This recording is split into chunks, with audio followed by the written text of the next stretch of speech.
When my direction was questioned, I chose action over debate. I focused on progress, strengthened my strategy, and built a clearer path forward. Months later, the results became the response to doubts that once seemed impossible to address. You're throwing your life away for a fantasy that'll never happen. Her mother's voice cut through the Sunday dinner like a blade. I sat there, fork halfway to my mouth, watching my girlfriend Olivia stare at her plate like it held the secrets of the universe. The silence that followed felt heavier than the accusation itself. "Mrs. Patterson, I understand your concern, but do you?" She leaned forward, her perfectly manicured nails tapping the mahogany table. "Because from where I'm sitting, my daughter is watching her boyfriend quit a stable six-figure job to chase some startup dream that statistically will fail within the first year." I set my fork down carefully. Hey viewers, before we move on to the video, please make sure to subscribe to the channel and hit the like button if you want to see more stories like this. 29 years old, and I was being lectured like a teenager who'd announced he wanted to be a rock star. "Mom, please." Olivia's voice was barely above a whisper. "No, Liv. Someone needs to say it." Her father joined in now, his reading glasses perched on his nose as he studied me like a disappointing quarterly report. "Son, I've been in business for 35 years. I've seen 1,000 young men with big ideas and empty pockets. The difference between dreamers and successful people is knowing when to be realistic." I felt Olivia's hand find mine under the table. Her grip was tight, almost desperate. "I appreciate your perspective," I said, keeping my voice level. "But I've already made my decision." Mrs. Patterson laughed, but there was no humor in it. "Of course you have. And when this little venture of yours crashes and burns in 6 months, what then? You'll come crawling back to your old company, begging for your job back." "That won't happen." "That's what they all say." Mr. Patterson removed his glasses, cleaning them with deliberate slowness. "Olivia told us about your business plan. Software solutions for small medical practices. Do you have any idea how saturated that market is?" I did, actually. I'd spent the last 18 months researching every competitor, every gap in the market, every pain point that existing solutions failed to address. But explaining that now would sound defensive. Desperate. "I've done my homework," I said simply. "Homework?" Mrs. Patterson shook her head. "Your girlfriend has been applying to law schools. She has a real future ahead of her. And you're asking her to wait while you play entrepreneur?" "I'm not asking her to wait for anything." Olivia's hand squeezed mine harder. "Then what exactly are you offering her?" Mr. Patterson's tone had shifted from condescending to cold. "Uncertainty? Financial instability? The stress of watching you struggle while her friends are buying homes and starting families." I looked at Olivia then, really looked at her. Her jaw was clenched, eyes fixed somewhere past my shoulder. She hadn't defended me once. Not a single word. "I'm offering her a partner who believes in building something meaningful," I said. "Someone who isn't afraid to take calculated risks for a better future." Calculated risks. Mrs. Patterson's laugh was sharp. "You sound like every failed entrepreneur I've ever met. They all thought their risks were calculated too." The rest of dinner was a masterclass in passive aggression. Comments about stable careers and responsible choices peppered between discussions of Olivia's cousin who'd just made partner at his law firm. When we finally left, the winter air felt like a relief. Olivia was silent as we walked to my car. The streetlights cast long shadows across the parking lot, and I could see her breath forming small clouds in the cold air. "You could have warned me," I said, unlocking the doors. "About what?" "That dinner was an ambush." She slid into the passenger seat, pulling her coat tighter. "They're just worried." "They're not worried, Liv. They're trying to control the situation." "That's not fair." I started the engine, letting it warm up. "What's not fair is sitting there while your parents tear apart my life choices, and you don't say a single word." What was I supposed to say? Her voice cracked slightly. "They're not wrong about the risks." Something cold settled in my chest. "You think I'm making a mistake." "I think." She paused, staring out the window. "I think you're brilliant and passionate, and you could do amazing things. But I also think my parents have a point about timing." "Timing?" "We've been together for 3 years. We've talked about marriage, about kids, about the future. And now you're starting over from scratch." She turned to face me. "How long am I supposed to wait before we can actually start our life together?" "I'm not asking you to wait, Olivia. I'm asking you to build it with me." "That's easy to say when you're the one making the decision." Her eyes were shining now, tears threatening to spill. "You get to chase your dream. I get to watch and hope it works out." We drove back to her apartment in silence. She kissed my cheek before getting out, a gesture that felt more like an apology than affection. "I love you," she said. "I just need you to understand where I'm coming from." I watched her disappear into her building, her shoulders hunched against the wind. The conversation replayed in my mind during the entire drive home. Not just the words, but the silences between them. The things she didn't say felt louder than the things she did. My apartment felt particularly empty that night. I'd already given notice at my job, already signed a lease on a small office space, already invested my savings into the initial development phase of my software. There was no turning back, even if I wanted to. I pulled up the business plan on my laptop, reviewing the projections I'd built over months of careful research and planning. The market analysis, the competitive advantages, the phased rollout strategy. Every number, every assumption, every risk factor had been considered and reconsidered. But sitting there alone, staring at spreadsheets that suddenly felt more like fantasies than futures, doubt crept in. Not about the business. About everything else. My phone buzzed. A text from my older brother, Adam. "Mom says you quit your job. Call me." I ignored it. Another buzz, this time from my former manager. "Heard the news. Doors open if you change your mind." No judgment. The safety net everyone kept mentioning suddenly felt less like security and more like a cage. I closed the laptop and stared at the ceiling instead. The thing about making a decision that everyone around you disagrees with is that you become hyper-aware of every possible point of failure. Every what-if becomes a voice in your head. What if the development takes longer than projected? What if I can't secure initial clients? What if Olivia leaves because I chose this path? But there was another voice too, quieter but more persistent. What if you don't try? What if you let fear and other people's doubts define the boundaries of your life? What if you wake up at 50, still at that corporate job, wondering what could have been? I fell asleep that night with my business plan still open on the coffee table. The soft glow of my laptop screened the only light in the room. The next morning, I woke up to 17 missed calls. 12 from Olivia, 5 from her mother. My stomach dropped as I called Olivia back. She answered on the first ring. "Where have you been?" Her voice was strained, exhausted. "Sleeping." "What's wrong?" "My mom." She took a shaky breath. She called her friend, who works at a venture capital firm. She wanted to get an expert opinion on your business idea. I sat up straight. "She did what?" "She sent him your business plan. The one you showed me last month." Olivia's words came faster now. She thought she was helping, thought maybe if someone in the industry told you it wasn't viable, you'd reconsider. My hands clenched into fists. "That plan was confidential, Liv. I haven't even filed the patents yet." I know. I'm so sorry." She didn't think. No, she didn't. I stood up, pacing my small living room. Did it ever occur to her that sharing proprietary information could actually damage the business before it even starts? She called me at midnight, crying. "She feels terrible." "Good. Don't be like that." "Like what, Olivia?" "Angry that your mother stole my intellectual property to prove a point." Silence. Then, quietly, "He said it was promising." I stopped pacing. "What? The VC guy?" "He said your approach was innovative, that you'd identified a legitimate gap in the market." Her voice held something between relief and resignation. "He wants to meet with you." The irony wasn't lost on me. Mrs. Patterson had tried to sabotage my plans and accidentally validated them instead. "I don't want her help," I said. "I don't want anyone's help who doesn't actually believe in what I'm doing." "That's not fair." "She's trying now. Now that someone she respects told her it might work?" "That's not belief, Liv. That's permission." Another long silence stretched between us. "Maybe." She hesitated. "Maybe we need some space." The words landed like a physical blow. "Space. Just for a little while. Until things are more settled." Her voice cracked again. "I love you, but I can't be in the middle of this anymore. My parents on one side, you on the other, and me just trying to keep everyone happy." "I never asked you to keep anyone happy but yourself. That's the problem. I don't know what makes me happy anymore." She was crying now, soft sobs that made my chest ache. "I need time to figure out what I want without everyone else's voices in my head." We ended the call with the kind of goodbye that doesn't feel temporary. I sat there for a long time, phone in hand, trying to process what had just happened. In less than 24 hours, I'd gone from having a girlfriend and a support system to being completely alone with my decision. The smart thing would have been to call her back, to compromise, to find some middle ground that made everyone comfortable. But comfort was never the goal. Progress was. I opened my laptop and got to work. If I was going to do this, I was going to do it right. No more defending my choices to people who'd already made up their minds.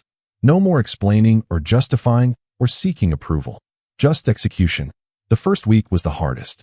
Not because of the work, which was consuming and challenging and exactly what I needed, but because of the silence. No good morning texts from Olivia. No calls from her parents checking in with thinly veiled concern. Just me, my laptop, and a slowly growing product that was beginning to look like something real. I met with the VC that Mrs. Patterson had contacted. His name was Vincent, a sharp-eyed man in his 50s who'd made his fortune backing medical technology startups. "I'll be honest," he said, reviewing my updated business plan in his downtown office. "When Patricia Patterson sent me this, I expected to find a dozen holes I could point out. But your research is solid. Your understanding of the pain points is sophisticated. You've clearly talked to actual users." "I spent 6 months shadowing practices," I said, watching how they worked, where existing software failed them, what they actually needed versus what they were being sold. He nodded slowly. "That's the part most entrepreneurs skip. They build solutions for problems they imagine instead of problems that exist. So what do you think?" "I think you're going to need more capital than you've budgeted for development. I think your timeline for market penetration is optimistic. And I think if you're willing to take feedback and adapt, you've got something that could actually work." He didn't offer to invest, not then. But he did something more valuable. He introduced me to 3 medical practice managers who agreed to beta test the software once it reached minimum viable product stage. Real users, real feedback, real validation. I left that meeting feeling something I hadn't felt in weeks. Not confidence exactly, but clarity. The path forward was visible now, even if it was steeper than I'd anticipated. The next month blurred into a routine of 18-hour days. Development, testing, refinement. Coffee-stained notebooks filled with user feedback and feature requests. Video calls with the beta testers, walking through workflows, identifying friction points. My savings dwindled faster than projected. I took on some freelance consulting work to bridge the gap, which meant even longer hours. But the alternative was taking outside investment before I was ready. I wanted to prove the concept first, to validate the market fit, to show results before asking anyone to believe in my vision. Olivia texted occasionally. Generic messages about the weather or a funny meme. Nothing substantial, nothing that acknowledged the elephant in the room. I responded with the same energy, keeping things light and surface level. It felt like we were both waiting for something, but neither of us knew what. My brother Adam called every Sunday. "You sound tired," he'd say. "I am tired. Mom's worried. Mom's always worried. She wants to know if you need money." "I'm fine." The conversations were brief, status updates more than actual connection. But I appreciated them more than I let on. At least someone was checking in without an agenda. 3 months in, something shifted. The beta testers weren't just tolerating the software. They were actively requesting features, telling other practice managers about it, asking when they could actually start paying for it. The product was working. More than working, it was solving real problems in ways that made their jobs easier and their practices more efficient. I brought the feedback to Vincent, who reviewed the usage data with the kind of careful attention that made me nervous. "This is strong," he finally said. "Really strong. Your retention rates are better than I expected for a beta." "They're using it because it works," I said. "Not because I'm begging them to test it. That's the difference." He leaned back in his chair. "Between a product someone builds in isolation and one built with actual users in mind, you've done the hard part. The hard part is just starting. Scaling, marketing, sales. I want in." I blinked. "What?" "I want to invest. Not controlling interest, but enough to give you runway to do this right." He slid a term sheet across the desk. "Take it home. Review it with a lawyer. But I think we could build something significant here." I walked out of that meeting in a daze. The validation was overwhelming, not because of the money, but because someone who actually understood the market believed in what I'd built. Not conditionally, not with caveats, but genuinely. That night, I almost called Olivia. My finger hovered over her name for several minutes. But what would I say? "I was right" felt petty. "I told you so" felt worse. So I didn't call. I just sat with the feeling instead, letting it settle into something quieter than triumph. Satisfaction, maybe. The revenue wasn't substantial yet, but it was real. Proof of concept had become proof of market. I hired my first employee, a developer I'd worked with at my old job who'd always been more interested in building than climbing the corporate ladder. Together, we started expanding the feature set based on the growing feedback from active users. The office space that had felt cavernously empty began to feel like an actual workspace. Whiteboards covered in flowcharts and user journey maps. Standing desks we'd assembled ourselves.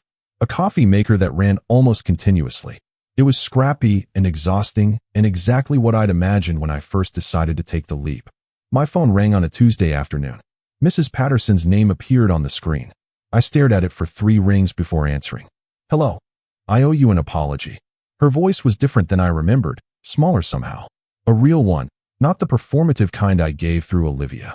I set down the code I'd been reviewing. "Okay. What I did with your business plan was wrong. Not just ethically, but legally. I could have seriously damaged your chances of success." She took a breath. "I was scared for my daughter, and I let that fear turn into cruelty toward you." "Why are you calling now?" I asked, not unkindly. "Because Vincent told me your software is already generating revenue. Because I've been watching you prove every doubt wrong." A pause. "And because Olivia is miserable." My chest tightened. "How is she? Accepted to 3 law schools. Should be celebrating. Instead, she's been walking around like a ghost for months." Mrs. Patterson's voice softened. "She misses you.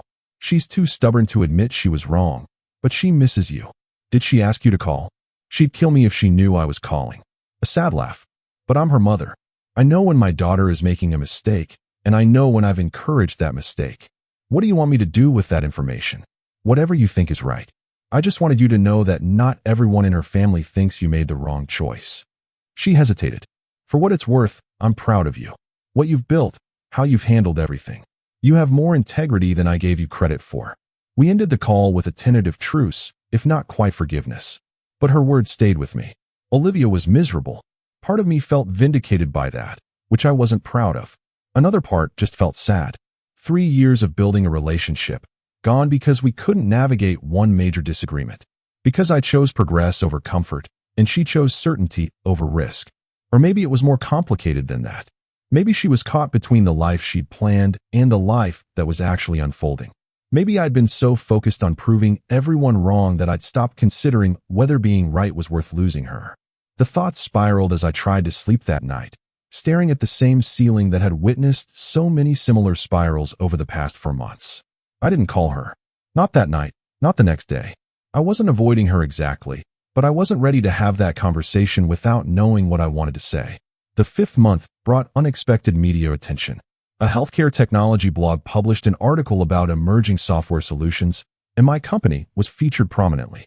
The writer had interviewed several of my clients, who'd provided glowing testimonials about efficiency improvements and cost savings. The article went viral in medical practice management circles. My inbox exploded with demo requests and partnership inquiries. The single developer I'd hired became 3, then 5. The scrappy office space became cramped, and we started looking at larger options. Revenue projections that had seemed optimistic 4 months ago were being exceeded. Vincent called to congratulate me and ask about series of funding plans.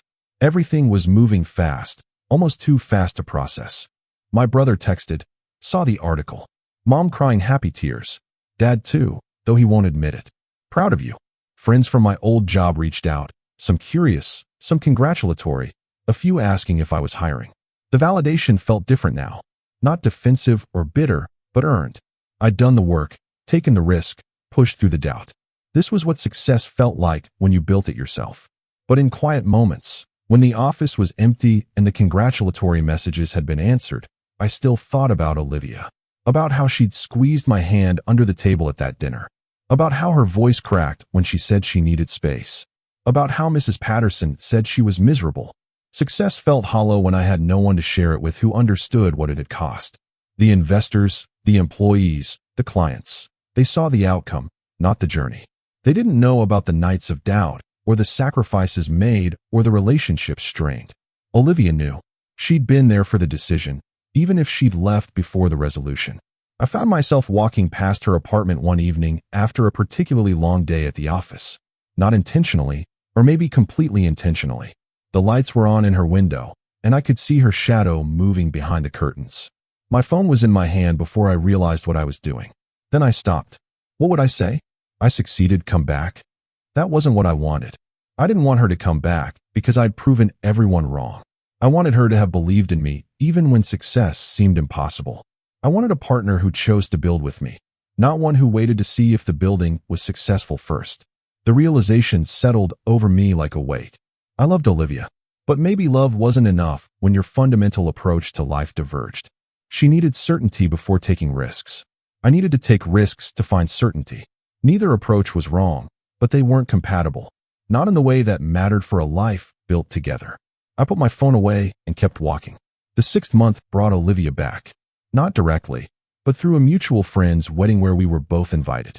I saw her across the venue during the cocktail hour, elegant in a navy dress that made her look older somehow. More sophisticated, more distant. Our eyes met, and she gave a small wave. I walked over, navigating through clusters of guests until I stood in front of her. "Hi," she said. "Hi." The silence that followed wasn't quite uncomfortable, but it wasn't easy either. "I heard about your company," she said finally. "The article was everywhere in my feed. It's been a good few months. More than good, from what I've read. You must be proud." "I am." Another pause, longer this time. "I've been wanting to reach out," she admitted. "But I didn't know what to say." "I've been wanting to reach out too." "Why didn't you?"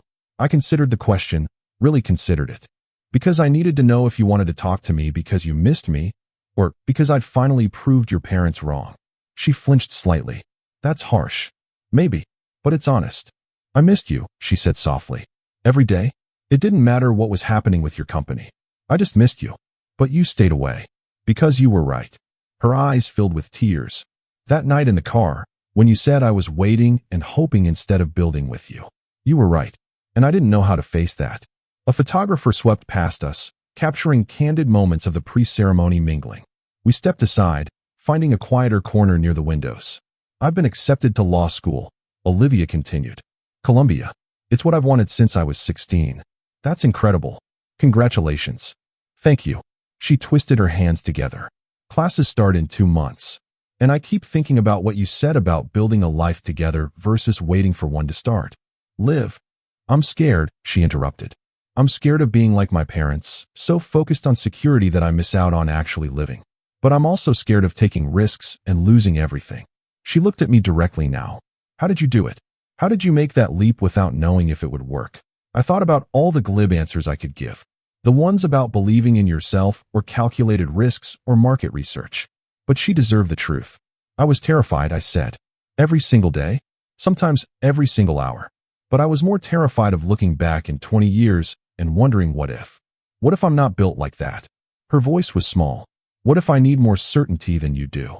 "Then you need to find someone who shares that need," I said gently. "Someone who wants the same kind of life you want." Tears spilled over then, tracking mascara down her cheeks. "I thought we wanted the same life." "We did, but we wanted to get there differently." I reached out, wiping a tear away with my thumb. "That's not anyone's fault, Liv. It just is."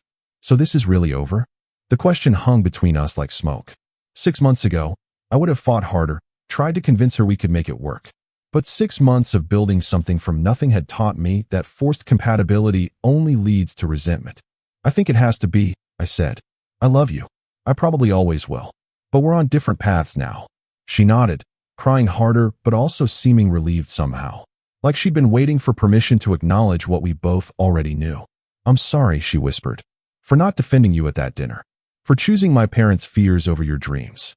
For all of it. I'm sorry too. For being so focused on proving everyone wrong that I stopped fighting for us." We hugged then, a long embrace that felt more like goodbye than reconciliation. When we pulled apart, she smiled through her tears. "I really am proud of you," she said. "What you've built. Who you've become. I'm proud of you too. You're going to be an incredible lawyer." The ceremony began, and we found our separate seats on opposite sides of the aisle. Throughout the wedding, I caught glimpses of her, laughing with friends, dancing with her cousin, looking genuinely happy in a way I hadn't seen in months. And I realized that maybe this was the better ending. Not the one I'd hoped for 6 months ago, but the one we both needed. Clean closure, mutual respect, and the freedom to pursue the paths that were calling us. The 7th month brought a major partnership deal with a healthcare conglomerate interested in implementing my software across their network of practices. The contract was worth more than I'd made in the past 3 years combined. More importantly, it validated the scalability of what I'd built. We moved into a proper office building, hired a real HR person, started offering actual benefits to employees. What had started as a desperate leap of faith had become a legitimate company. Vincent and I celebrated over expensive bourbon in his office. "You know what separates successful entrepreneurs from everyone else?" he asked, swirling his glass. What? It's not intelligence or even luck, though both help. It's the willingness to be uncomfortable longer than reasonable people can tolerate. He raised his glass. You were willing to be uncomfortable. Most people aren't. I thought about the past 7 months. The doubt, the isolation, the strained relationships, the financial stress. The nights staring at the ceiling, wondering if I'd made a catastrophic mistake. Worth it? Vincent asked, reading my expression. Yeah, I said. It was. The 8th month brought my parents to visit the office. Mom cried again, obviously, walking through the space that had grown from my desperate ambition. Dad just kept nodding, his eyes bright with something I'd rarely seen from him. Pride, maybe, or relief that his son wasn't a complete disaster. You did it, he said simply. I'm doing it, I corrected. It's not done yet. It never is, for people like you. He clapped my shoulder. That's what makes you different. You don't know how to stop building. Adam came too, bringing his wife and kids who immediately claimed the game room we'd set up for team breaks. Remember when you called me 4 years ago, completely freaking out about whether to take that corporate job? Adam asked, watching his kids attempt to break the ping pong table. Vividly. And I told you to take the safe route, build experience, play it smart. Also vividly. He grinned. I'm glad you ignored me. You gave good advice for who you thought I was. But you knew who you actually were. He shook his head. That's the part I'm still trying to learn. Knowing yourself well enough to ignore everyone else. We gave them the full tour, introduced them to the team, showed them the product roadmap for the next year. Mom asked approximately 1,000 questions about work-life balance and whether I was eating properly. Dad just observed. That same nodding acceptance, like he was recalibrating his entire understanding of who his son was. Before they left, Mom pulled me aside. Your father won't say this, but he talks about you constantly, she said. To his friends, his colleagues, random people at the grocery store. He's so proud he can barely contain it. He could tell me that himself. You know how he is.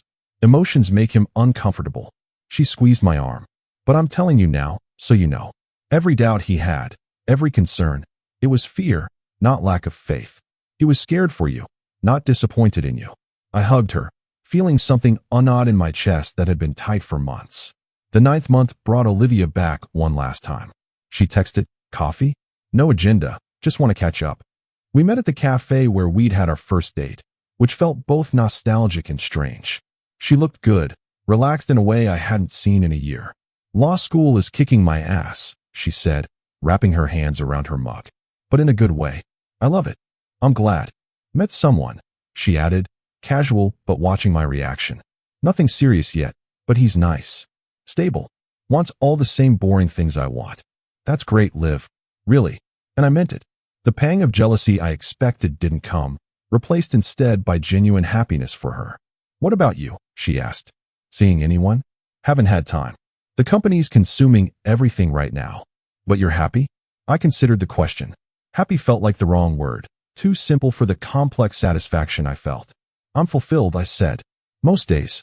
Other days I'm exhausted and stressed and wondering why I chose the hard path. But yeah, overall I'm good. She smiled, that genuine smile I'd fallen for years ago. I'm sorry I didn't believe in you from the start, she said. Not because you succeeded, but because you deserve that belief regardless of outcome. You believed in me in other ways, I said. Just not in the way I needed right then. And that's okay. We were on different timelines.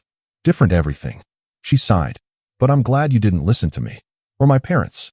Or anyone who told you to play it safe. For what it's worth, there were moments I almost did. Moments where going back to that corporate job seemed easier than pushing forward. What stopped you? Fear of regret. I shrugged. I figured I could live with failure if I tried. I couldn't live with never trying at all. We talked for another hour, catching up on mutual friends and shared memories with the comfortable ease of people who'd moved past the hurt. When we parted ways, it felt complete. Not a door left open or a maybe for the future. Just two people who'd loved each other, grown apart, and were genuinely okay with how things had turned out. The 10th month brought the first major industry award. Emerging Technology of the Year from a healthcare innovation organization. I gave a speech at the ceremony, talking about identifying real problems and building real solutions. About listening to users and adapting based on feedback. The standard startup wisdom that everyone knows intellectually, but few actually practice. What I didn't talk about was the cost. The relationships strained or lost, the sleepless nights, the moments of crushing doubt, the decision to choose progress over approval, action over debate. Because that wasn't the story they wanted to hear. They wanted inspiration, not the messy reality of what building something actually requires. But standing on that stage, holding that award, I felt the weight of every sacrifice. Every person who doubted me, every moment I doubted myself. And I felt grateful for all of it. Because the doubt had forced me to be more thorough, more careful, more committed. The disapproval had freed me from seeking external validation. The isolation had taught me to trust my own judgment.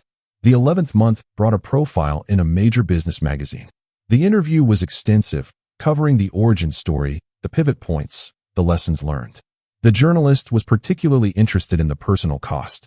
"Your girlfriend left during this process," she said, reviewing her notes. "Do you regret how you handled that?" "I regret the pain it caused both of us," I said carefully. "But I don't regret my decision. If I'd compromised on my vision to save the relationship, I'd have resented her. If she'd compromised on her needs to support me, she'd have resented me. Sometimes the kind thing is to let go." That's a mature perspective for someone so young. I'm not that young. And the perspective came at a cost. Would you do it differently? I thought about that question for a long time. Maybe I could have communicated better, been more open about my fears and doubts instead of projecting confidence I didn't always feel. I paused. But the core decision? No, I wouldn't change that. The article came out 2 weeks later, painting me as a driven entrepreneur who'd sacrificed personal relationships for professional success. It wasn't entirely wrong, but it also wasn't entirely right. I hadn't sacrificed relationships. I'd chosen alignment over comfort, and sometimes that meant walking away from people who couldn't walk the same path. The responses were predictably mixed. Some people praised the dedication. Others criticized the priorities. A few sent messages saying they were inspired to take their own leaps. I appreciated all of it, but I'd learned not to let any of it define me. External validation, positive or negative, was just noise. The only opinion that truly mattered was my own assessment of whether I was building something meaningful. And on that metric, I was succeeding. The 12th month brought the anniversary of my decision to leave corporate life. 1 full year of building something from nothing. The company now employed 18 people. We served over 200 medical practices across 12 states. Revenue was strong enough to plan for international expansion. The software had evolved based on thousands of hours of user feedback, becoming something far more sophisticated than my initial vision. We celebrated in the office with champagne and catered food, everyone toasting to the journey and the road ahead. Vincent gave a speech about believing in vision over credentials. My first employee gave a speech about taking risks on people who take risks. When they asked me to say something, I kept it brief. A year ago, I made a decision that everyone thought was wrong. And maybe it was wrong for them, but it was right for me. I raised my glass. Here's to knowing the difference. The celebration continued late into the evening, but I slipped out early. I needed air, needed perspective, needed to actually process what had happened over the past 12 months. I walked the city streets, past the restaurants and shops and buildings that had been the backdrop to this transformation. My phone buzzed with congratulatory messages from friends and family. One message stood out. From Olivia. Saw the anniversary post. Proud of you. Here's to year 2 being even better. I smiled and typed back. Thanks. How's law school? Brutal and amazing. Exactly what I needed. Good. That's really good. We exchanged a few more messages, the casual check-in of 2 people who'd moved on, but still cared.